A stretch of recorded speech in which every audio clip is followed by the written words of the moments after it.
பிடிச்ச மூமெண்ட்ஸை சொல்கிறேன். இன்னிசை அளவுடைய சாங்கில் அந்த சைடு கேமரா வச்சு இப்படி நடந்திருப்பாரு, வேற லெவலில் இருக்கும். பஞ்சபூதமாக வர்ற அந்த சீனில் அவரோட ஹேர் ஸ்டைல், குதிரை லாடத்தில் ஒரு பர்பிள் ட்ரெஸ் போட்டுட்டு ஒரு வாக், அந்த வாக் வந்து ட்ரெய்லர்லேயே காமிச்சிருப்பாங்க. தலையோட ஃபேன் பேஸுக்கு ரொம்ப ரொம்ப முக்கியமான காரணம் சிங்கம் மாதிரி அவர் நடந்து வர்றது.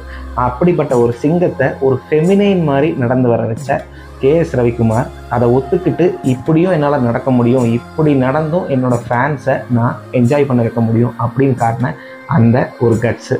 அம்மா கூட உட்காந்து வெத்தலை போடுற சீனு, அதே மாதிரி அவங்க அம்மா உனக்கு என்னடா நீ ராஜா அப்படின்னு சொல்லும்போது தியேட்டர் வைல்டான விதம், அந்த பொண்ணை ரேப் பண்ணுறதுக்கு முன்னாடி நடக்கிற ஒரு ஃபைட்டு, அந்த ஃபைட்டுக்கு முன்னாடி தலையை சிலுப்பிட்டு ஒரு டேர்ன் ஒன்று பண்ணுவார், மேலே அந்த பொண்ணோட ரூமுக்கு போய் பரதநாட்டியம் ஸ்டைலில் அந்த மூமெண்ட்ஸோட டாப்பா போடுற ஸ்டைலு, இது எல்லாத்துக்கும் அப்புறம் கடைசியாக சுஜாதா கேட்பாங்க என்னப்பா இதெல்லாம் அப்படின்னு.